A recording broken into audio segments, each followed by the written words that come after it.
Welcome to the Wealthy Speaker Podcast. This is the podcast dedicated to people who want to speak more as a way to build their income and grow their business. Well, welcome everyone to the Wealthy Speaker Podcast. I'm your host, Jane Atkinson. I'm the author of The Wealthy Speaker 2.0 and the Epic Keynote. Today's podcast is being brought to you by the Wealthy Speaker Inner Circle Mastermind. This is a fabulous year-long business accelerator program for speakers who have been around for a while. They're earning over $75K. They want to exponentially grow their business. We hold 2 group coaching sessions each month with myself and my mastermind leader, where we cover a wide range of topics.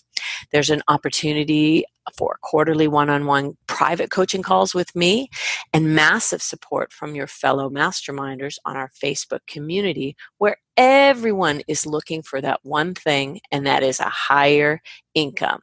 So maybe you're sitting 250 and you'd like to go to 500K. Maybe you're sitting at 350 and you'd like to get to 7 figures. You know, whether it's reinvention, picking a new lane, developing that epic keynote, creating that website or video that is going to knock clients' socks off, to systems that really help you sell, we'll cover it over the course of a year. And there are deep discounts to our live events for Inner Circle Mastermind members. This is a really, really terrific program to help you build and keep momentum. Well, our podcast topic today is a fun one. It's all about stretching and growing by doing things that make you feel uncomfortable. And our guest expert is Tom Singer. Welcome, Tom. Hey, Jane. Thanks for having me on your show. I'm an avid listener. I think I've listened to every one that you've done, at least in the last 6 months. Oh, I love it. Thank you so much for being an avid listener and for being a client. That makes this really fun for me because I know more about you. And let me just read everybody your bio so that they have a little bit of knowledge about you as well. Tom Singer has an eclectic background working in sales, marketing, and business development roles for Fortune 500 companies, law firms, and entrepreneurial ventures.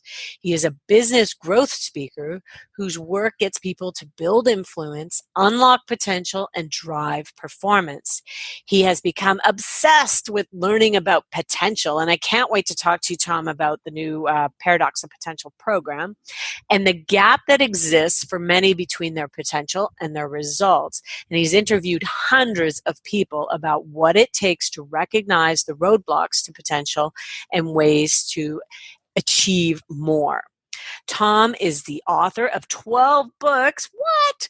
And he is also the host of the widely popular Cool Things Entrepreneurs Do, which I'm very excited to talk to you about your podcast. On the show, he interviews entrepreneurs, solopreneurs, and business leaders from a variety of industries. Tom, fill in the blanks in your background. You've got a really cool bio here. What do you think it is important that people know, about you?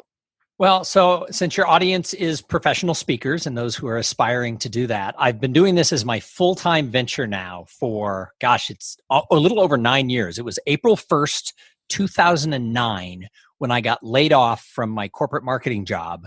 And I had already been speaking. I'd already written a couple books, and it was sort of my dream to transition. But like a lot of people, it was hard to let go of the good salary of being a corporate marketing executive. And when I got laid off, April 1st, 2009 was the bottom of the recession. I mean, that was the worst of the worst in over 50 years. And I called my wife and said, I just got laid off and I think I'm going to try being a professional speaker. And she must have loved that. Thrilled, I'm sure. So I got to give her credit. She was very supportive. She goes, we know that's your dream, let's just do it. What I found out like 2 years later from one of her friends was that she called her friend and cried and didn't know that in the middle of the recession, if we'd be able to do this and keep the house and everything else. But wow. For me, Jane, it was the best time to start the business because what had happened was I didn't really have like an established fee. So associations, I thought my business was going to be half associations and half corporate meetings. Right. Corporations shut everything down, but associations were still having their annual meeting and their regional meetings, but they were scared to hire speakers because they didn't know how many people were coming. So oftentimes it was like 4 weeks out, they were making the decision. and their budgets were small. And I was willing to do it for $1.95 and a chicken dinner. Rubber chicken. That's why we call it the rubber chicken circuit, for those of you who might be new to that idea.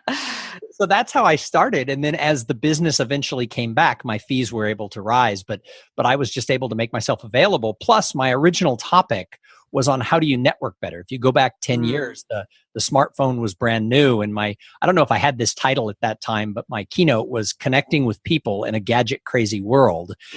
And so the topic was really hot because everyone in the associations across the lines were worried about job security, all of the attendees. So I was teaching people how do you network better? I mean, it was like the hottest topic of 2009 was networking. So I also entered with a hot topic. Well, fast forward 2018, connecting with people in a gadget crazy world is still a relevant topic. Oh yeah. And I still, that's probably still over half of my work. Wonderful. Wonderful. I love it. And I love that you're busy. You're out there doing it. Now you have something special that you offer that is beyond the keynote. Talk to us about your, what's it called?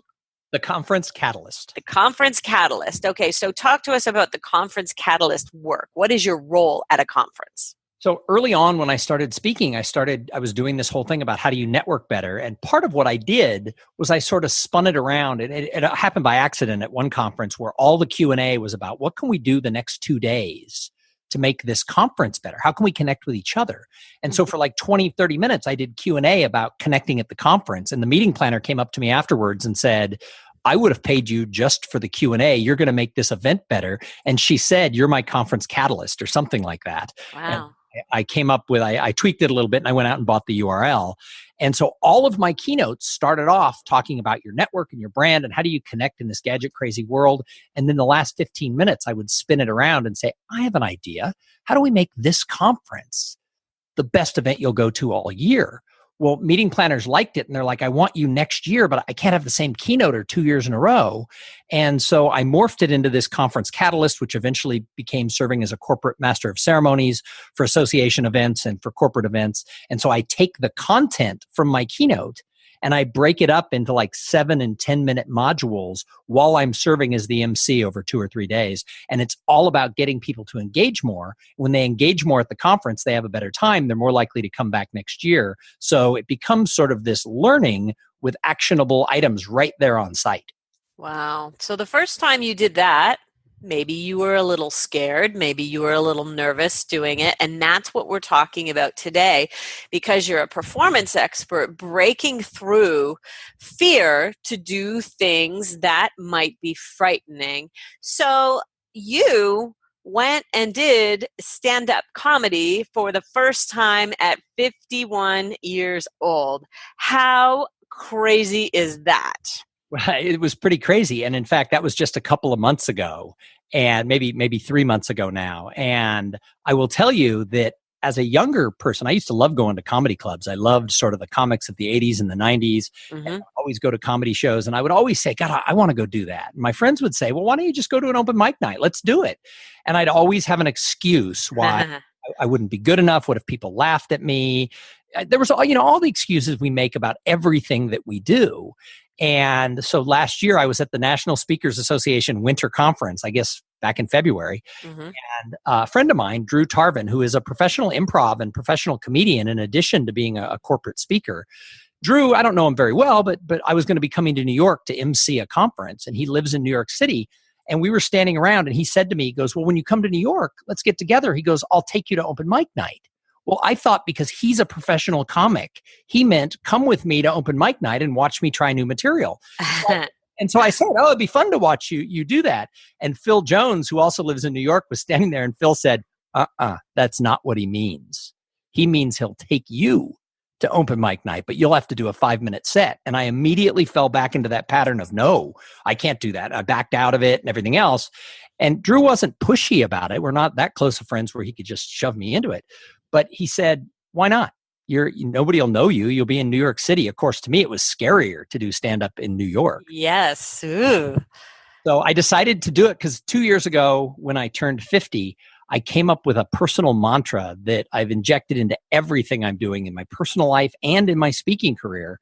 And that is, I am committed to make age 50 to age 75 the best years of my life. And I'm just going to say yes to things that other me. I'm just going to do it. And so the stand-up thing was along those lines. And I will tell you, it was about as scary as it gets. Wow.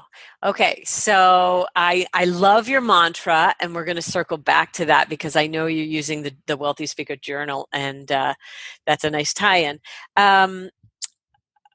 So you're getting ready to go on. And what is going on? What's your preparation process? What's going on in your head? Because really, you must have been, just about ready to pee your pants, really. Probably number 2, my pants. I didn't want to say it. I should have just said it. So I, number 1, I was in New York for work, and I'd been in Detroit speaking before that. So I was in the midst of like a 10-day trip where I was emceeing conferences or speaking multiple times. So, I was also trying to write a 5-minute set, and I didn't really know how. So I went on to Google and looked, how do you write a stand-up set? And I didn't really get anything that really worked. And so what I decided to do was just take some of the parts of my keynotes that are funny and sort of clump them together around this theme. And I met Drew a half hour before the open mic night started so that he could kind of hear what I'd put together. And he told me, he goes, this is all speech humor. And it's good. He goes, he's never seen me speak. He goes, I'm sure you're funny when you're doing a keynote. He's like, but there's no punchlines. And so he gave me a couple of ideas, and we didn't really have the time to rewrite it. But yeah, in the back of my mind, I was like, oh my gosh, this is speech humor, not stand-up. I missed the whole boat. And there were, 16 comics in the few hours we were there because they were just 5-minute sets. And I got lucky in the fact that I drew number 10. So I got to see a lot of people go. He said when he took our friend Phil got drawn number 1. So he didn't get to see any of the experience. Right. The thing that really got me while I was sitting there was some of these people were professional comics working on new material. Yes. Some were not. Some were like me, but I don't think anyone, it was their first time. Right. But what I discovered was some of them, even the professional comics, they were working on new stuff. It wasn't, while I sat there, I realized I can do this because even if it bombs, it's okay. And as it turned out, of the 16 people I saw that night, I wasn't the best by any means, but I also wasn't at the bottom. I was somewhere right in the middle when it came to the amount of laughs. And so the confidence level that it gave me after, I've actually done it 5 more times stand up since then. Wow, I didn't know about the 5 more times. Congratulations. That's amazing. Okay, this is kind of a little side tributary that we're going to go down for a second here. If someone was wanting to do stand-up as a way of improving their humor element, what are some of the things that you learn? Talk about laugh lines and callbacks and things like that. Well, so the one thing I'm very clear with everybody is I'm not going to inject stand-up into my keynotes because the reality is that stand-up is an extremely different art. And a lot of our peers, and in fact, I've done it several times over the last decade, a lot of our peers talk about going and taking improv classes or getting involved with a 6-week, improv thing at a college or at a comedy club. Right. And I've done that. And that's very helpful in helping you think on your feet. It's kind of like table topics at Toastmasters. Right. Just call on you and give you a topic. I will tell you the stand-up is so different. And while I'm not going to inject stand-up into my keynotes, I will say, I think my last 5 or 6 keynotes that I've done, I think my timing is better. So timing might be one of the big lessons that you can take away from learning to be a stand-up. Without question, and things like not stepping on your jokes. I'm sure for 10 years when I would get a laugh, I'd step on it and go into the next thing. One of the things that I've done since then is now when I travel, I actually look up where there's an open mic night in the city I'm going to be speaking because they're usually at 9:00 at night. I don't have anything going on at that hour. And so I've been able to go to several different clubs. And when I was in San Diego, I went a couple of nights in a row to the same club. And I got the second time, one of the comics came up and said, wait a minute, you're brand new. And I had to fess up that I've given 700 or 800 professional speeches. And he was like, okay, because your stage presence is really good. He said, but your timing isn't necessarily right for stand-up. So he gave me some tips. Oh. But he was like really impressed. He goes, I can't believe this is only, because I think I made a joke that it was only my third time. Right. And he came up to me afterwards and goes, that there's no way. And so then he gave me some stand-up timing tips that I'm now using in my speeches. And so I think the key thing is realizing that stand-up and speaking, way different. Two different things. Stand-up, hardest thing I've ever done on a stage. But there's little nuggets of it that probably will weave its way in as I continue to explore this. You know what I think is one of the coolest things that a speaker can do, and that is a callback, which they do a lot in stand-up comedy, but we sometimes miss the opportunity. So it's coming back to something that you started. Maybe it's your opening story, you call back to it in your closing. Yeah, absolutely. That's really a fun thing. And so, okay, so let's talk about the things that you've done to break through the fear to do that. Because really, I think you could have had a pretty long list of excuses of why not to do it in New York that very first time. What do you think, and based on all the interviews you've done with entrepreneurs about breaking through to their potential, what do you think? Let's first talk about what you think holds people back, and then let's talk about maybe a few ideas to break through. Well, one of the things I've found in talking to a lot of people about whatever it is that they want to try, whether it's starting a business, whether it's losing weight, it doesn't matter what it is, it's fear. And what's funny is we try to lump fear all into one category, like, oh, it's fear of failure. Well, it's also fear of success. It's also fear of the unknown. There's probably 20 different fingernails that come off of fear, and we always can latch onto one and talk ourselves out of it. And I know that that's something that, I certainly did when I was younger, and I'm trying to do a lot less of, now, is realizing that, so what if I'm scared? Scared just means, make sure you have a safety harness on, but do it anyway. So, so I think fear is one of the big things that holds people back. I think another thing is the voices in your head that, we're programmed in some cases by teachers, by parents. Going off on a little bit of a different tangent. As a kid, I wanted to be a writer. And my 8th grade English teacher, I was in like the advanced English. My 8th grade English teacher told me, well, you're not a good enough writer. Your grammar and your spelling suck. You'll never be able to be a writer. And I didn't write again for 20 plus years. Now, that teacher didn't realize that spell check was going to be invented, and you can hide everything that you do. That's true. That's very, very true. I think it's interesting. We call it, the little green man or the gremlin on your shoulders. There's a great book called Taming Your Gremlin by Rick Carson about just that. And I think when you name your gremlin, that's very, very helpful to identifying, what might be going on.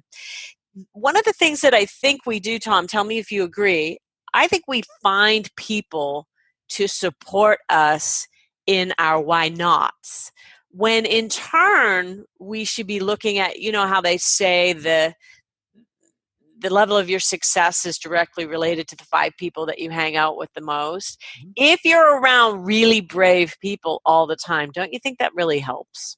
Well, yeah, and that's why I'm a really big fan of having a great mastermind group, and I have one. I'm deeply involved for 5 years with 3 other speakers who we've actually gotten to the point that we're like siblings. And anytime, I have a sales slump, or anytime I try to think, oh, I'm not good enough, or those little voices, gremlins, whatever you want to call it, pop up, they sort of kick my butt.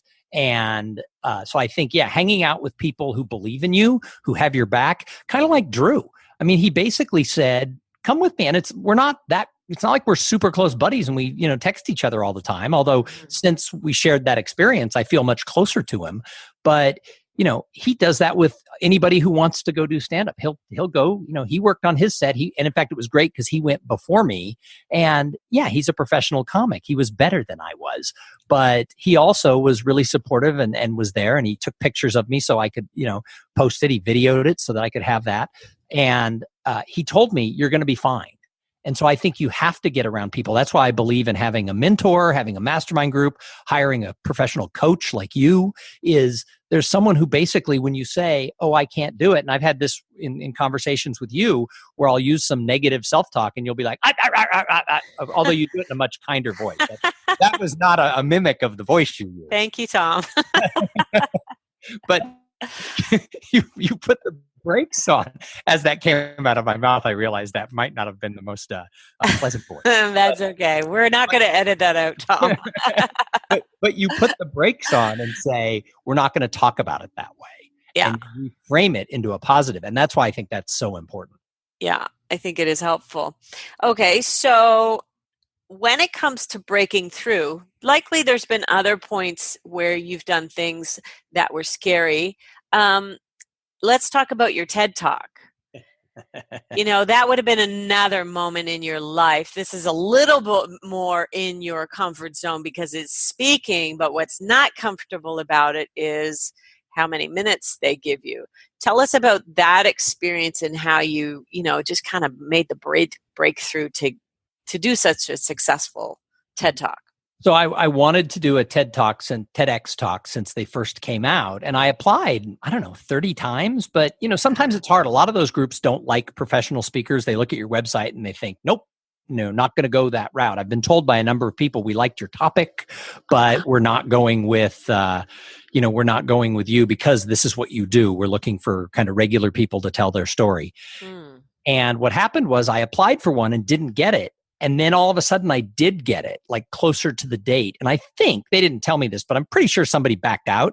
And I think they made the decision, hey, we got to go with somebody who can do this, right? So, being a professional worked, I think, in my favor since I had about 3 or 4 weeks to prepare it. Wow. But again, it was really scary because I've wanted to do this for 4 years. And you get one shot at it and you have about 3 weeks to do it. And it's not my regular topic. I was chosen to speak on sort of a charitable giving plan that my wife and I have done for the past 12 years. I call it the art of giving small, kind of compounded generosity. And when I started my speaking business, we started giving just a couple of percentage points to a research fund for children born with craniofacial issues like that includes soft tissue like cleft, but also like bone deformities. Our youngest daughter was born and had to have, it wasn't diagnosed until she was 5 months old. She had to have surgery where they removed pretty much the entire cap of her skull. And the good news is today she's fabulous. She's 16. She's a straight A student. It's all good. But it was one of those things that at the time it was horrible. And we wanted to find a way to give back. So we got involved with the children's hospital in our city that didn't exist when she was born, and the children's hospital in California where she was operated on. And we just started giving a couple of percentage points every time I spoke. But if you fast forward 12 years, that has added up to over $70,000 between what we've given, what we've fundraised, and what my clients have given. That's a lot of money. Yeah. So I call it the art of giving small, compounded generosity.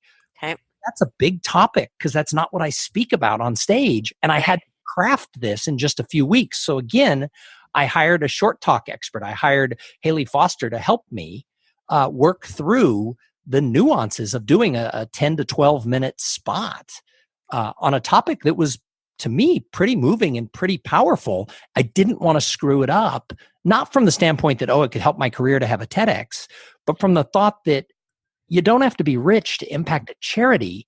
I want this message to be out there. I thought it was an idea worth spreading, but I didn't want to not do it service. And don't you think that when it's a pressure cooker situation, people pile all of this expectation and everything onto themselves? Let's say you're doing a TED Talk and you're having it filmed, and this is going to be your film, and now it's going to be your demo tape, and you really, really want this to turn out. What does the pressure do to you, do you think, in your performance? So it sort of ate me alive slowly from the inside. I didn't see it coming. I was like the frog in that boiling pot. Wow. And all of a sudden, I started to get nervous about what if I choked? What if, because I don't memorize, and it's not the way I speak when I do a 45-minute or an hour keynote, or if I'm emceeing, I have some guidelines. But, I often tell people who see me speak like at conferences like 2 months apart are like, it was so different. Well, not really, but I usually add in a story of something that happened on the airplane if something relevant happened on the airplane. Right. So I always can have a piece to my talks that are, sort of changing. Well, you can't do that if you only have 12 minutes. You can't go down a rabbit hole because you can't have time to get back. No time. None. And I was literally, again, I drew kind of like the stand-up comedy for the first time. I drew the right spot. I think there were, I forget if it was 6 or 8 speakers. It was an evening event. And I drew the second to last position. So I got to watch other people. I got to be in the moment and see how the evening went. But while I was backstage waiting to be introduced, while the person in front of me was going, I had this epiphany that said, look, you've given over 700 professional speeches. You know this topic. You've lived this topic. And you've now overscripted it. So I threw out my opening, like what we had worked on as sort of the kitschy little grab, but it wasn't true to me.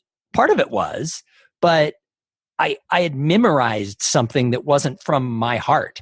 And so I threw it out and went out there. And my first 2 minutes were just totally me.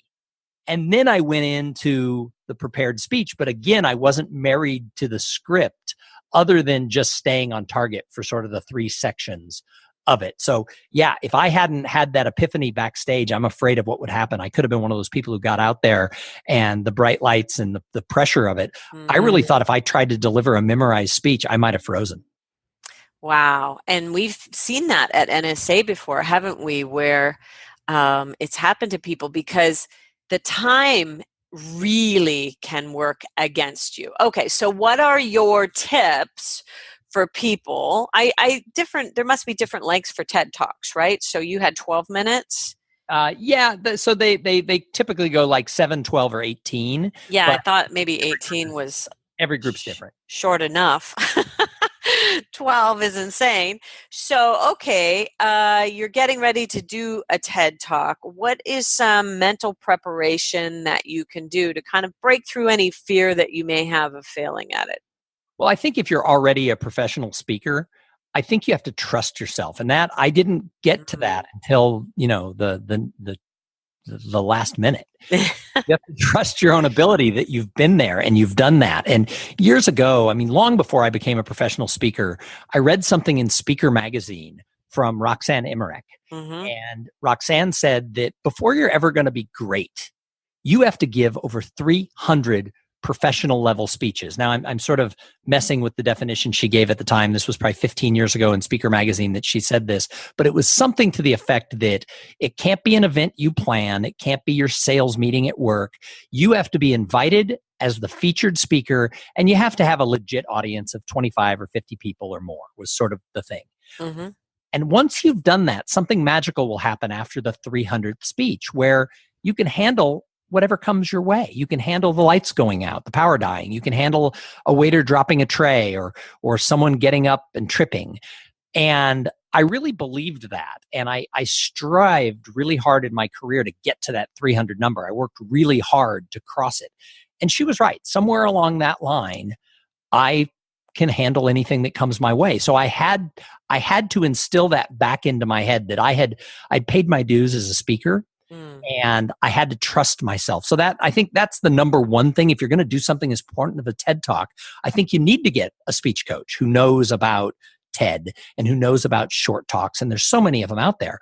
But I also think that then you have to throw it out. So my video hasn't been released yet. It's been only a couple of months. And sometimes these things can take 4. Some people's come out like 3 weeks later. Some people's come out 6 months later. So I'm still waiting to see the video. I do know that I came up short because I cut a piece out at the last minute because it didn't feel true to me. So as I walked onto the stage, I decided I wasn't going to do it. And I sort of flipped past that slide. I gave it sort of another meaning and kept going. So I think I came in at like 9 or 10 minutes, which is fine. But I had to trust myself to be able to do that. So I think you have to get a coach. But then I think on top of that, I think the final thing that you really have to do if you're going to do that is you have to figure out for you and for everybody I talk to about reaching their potential and what holds them back. It's different for everybody. We can't put everybody on one bus and drive them across the potential bridge.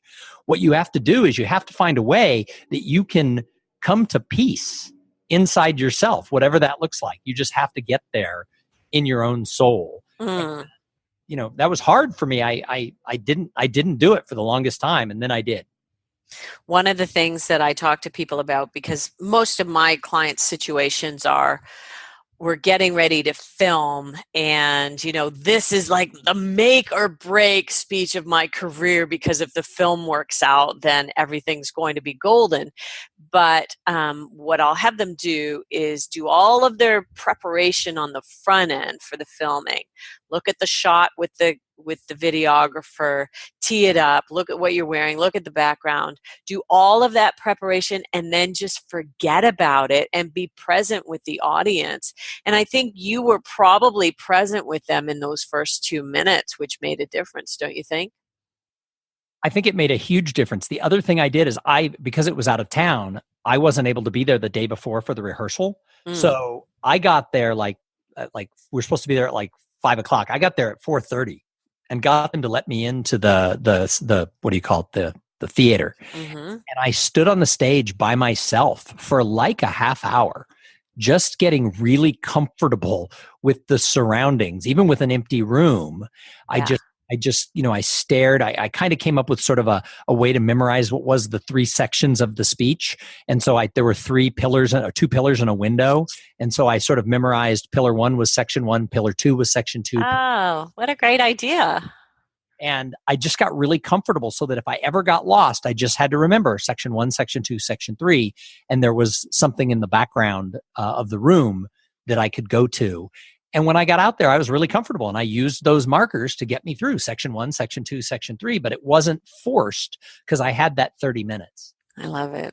There's probably been some scary things that have happened while you've been emceeing, and maybe not even just scary, but distractions, phones, all of the things. You're such a road warrior.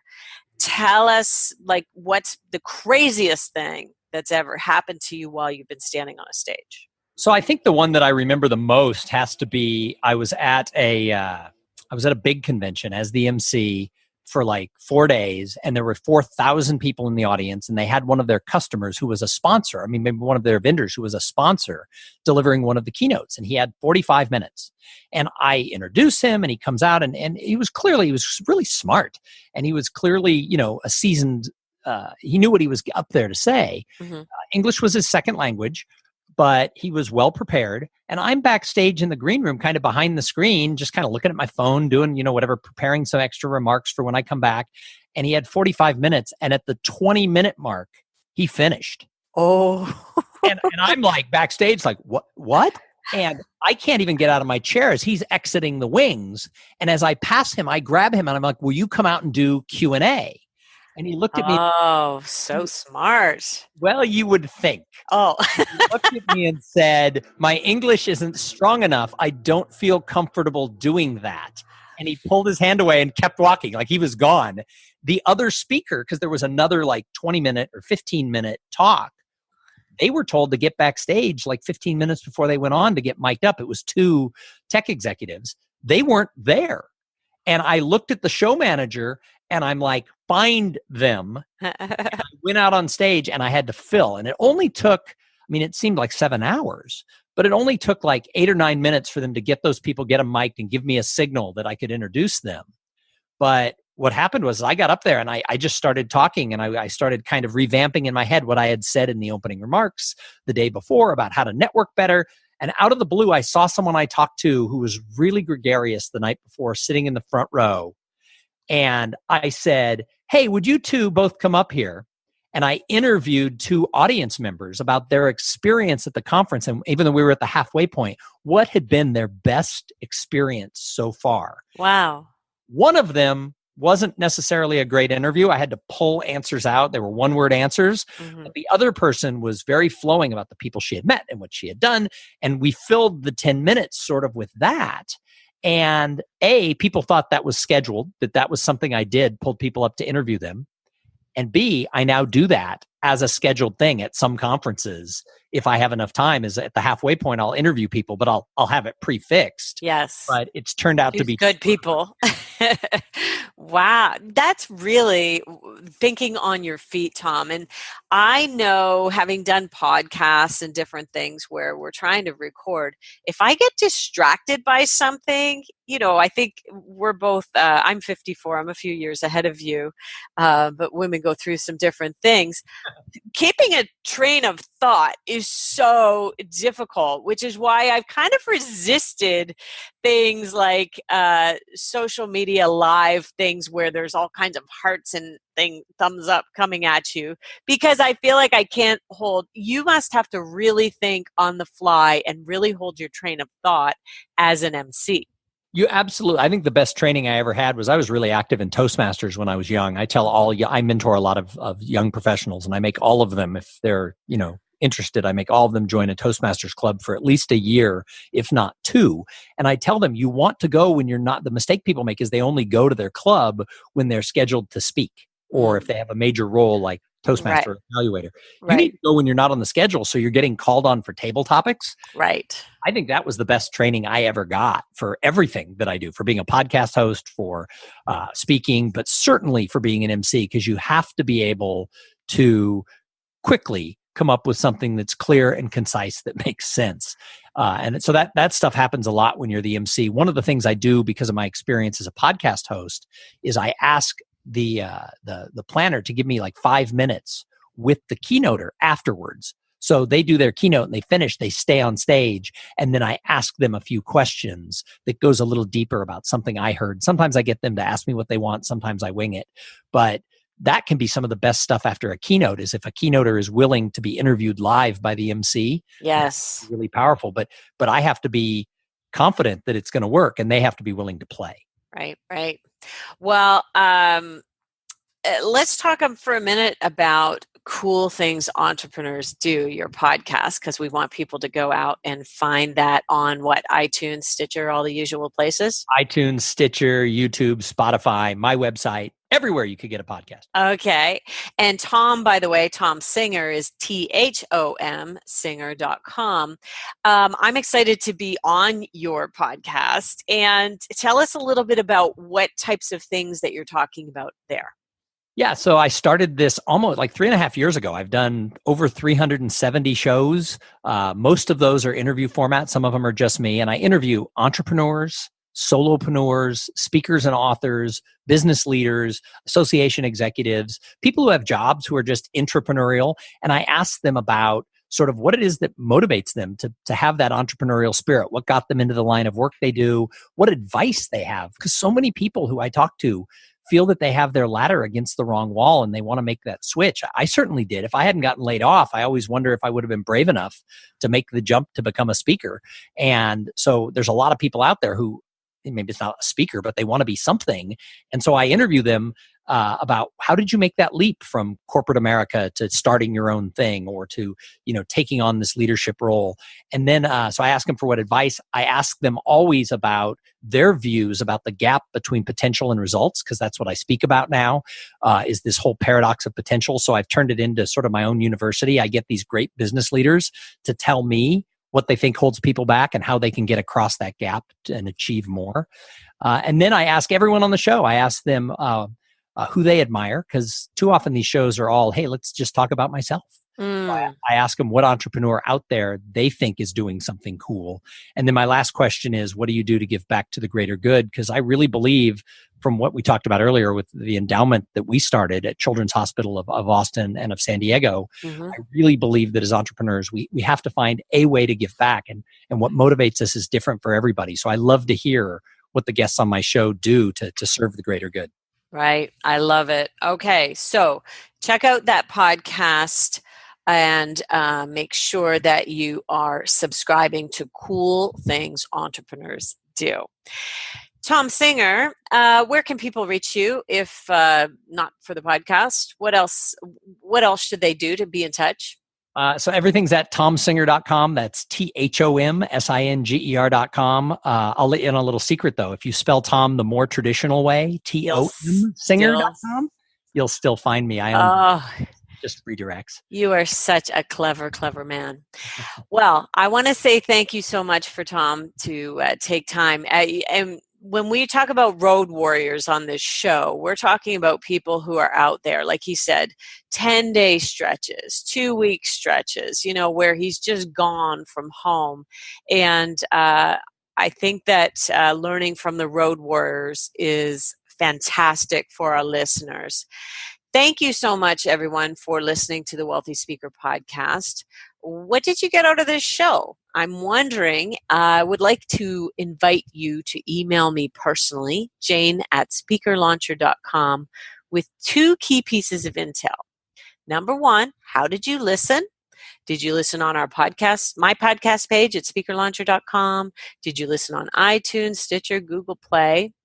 And then number 2, I'd love to know what's one thing that you might change or do differently as a result of this podcast. I have a feeling I know that some of you might say, I'm going to go and try to score that TED Talk, or I'm going to go to an open mic night. I hope you'll let me know.